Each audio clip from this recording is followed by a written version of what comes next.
এই জমানার মাইকের আলোচনায়, মাহফিলের আলোচনায় মাইক আছে, স্পিকার আছে, ইউটিউব আছে, ফেসবুক আছে, সামিয়ানা আছে, প্যান্ডেল আছে, লাস্টে রাতের 12টার সময় গরম খানাও আছে।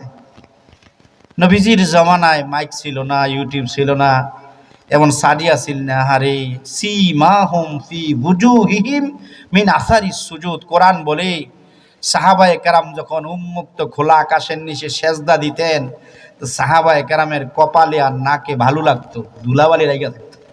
তো নামাজ পড়ে যখন বাড়িছে তখন দেখতো ওদের কপালে ধুলাবালি লেগে আছে। তো কাফেররা টিস্কারি মারতো, মাটিত গিয়ে সেজদা দিছে। তা আল্লাহ পাক তখন আয়াত নাজিল করে বলছে, সেজদা মাটিত দিছে না, যার কপালে সেজদার চিহ্ন লাগছে আল্লাহ তাআলা এদেরকে বিনা হিসেবে জান্নাতের মালিক বানাই দিয়েছে। কোন সুবহান।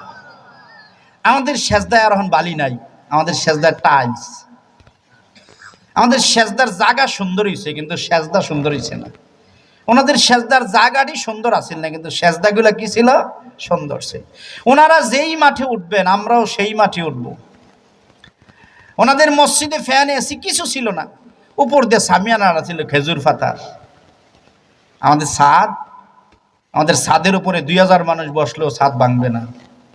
আহা, আজ সেই কোরআন আছে, হাদিস আছে, আগের মতো নেই সেই ঈমান আর মুসলিম না। সব আছে, কেবলাও আগেরটা আছে, কোরআনও 1500 বছর আগেরটা আছে, মসজিদও আগেরটা আছে, শুধু মানুষগুলো আগের মতো নাই, আগের মতো নাই। আগের যুগের মানুষেরা জমিনে সেজদা দিলে আল্লাহর আরশ পর্যন্ত লারা খায়া যাইত। কোন সুবহানাল্লাহ। আমার ভাইয়ারা, পর্দার আড়ালের মা বোনেরা, আমাদের মতো নগণ্য গোলামেরা দুনিয়া জান্নাতের বাগান সাজাইতে পেরেছি। এগুলা মাহফিল না, আরবিতে এগুলাকে হাফলা বলা হয়, বৈঠক বলা হয়। কিতাবে বলে এগুলা শুধু হাফলা বৈঠক না, এগুলা জান্নাতের বাগান। এগুলো হইল জান্নাতের বাগান।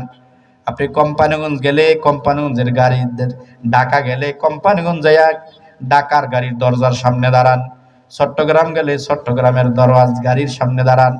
চট্টগ্রামের গাড়ির সামনে দাঁড়াইলে ঢাকা যাওয়া যাবে না, ঢাকার গাড়ির সামনে গেলে চট্টগ্রাম যাওয়া যাবে না। দুনিয়া থেকে যারা পরকালে জান্নাতে যেতে হয়, এদেরকে দুনিয়ায়ও জান্নাতের জায়গায় আসা যাওয়া করা লাগে। দেখবেন নবীপুর বাজারে যে জায়গায় তরকারি ওঠে এই জায়গায় চাউল ওঠে না, যে জায়গায় চাউল ওঠে এই জায়গায় দুধ ওঠে না, যে জায়গায় দুধ ওঠে এই জায়গায় তরকারি ওঠে না। এর মানে দুধ কিনলে দুধ বাজার, চাল কিনলে চাল বাজার, মাছ কিনলে মাছ বাজার।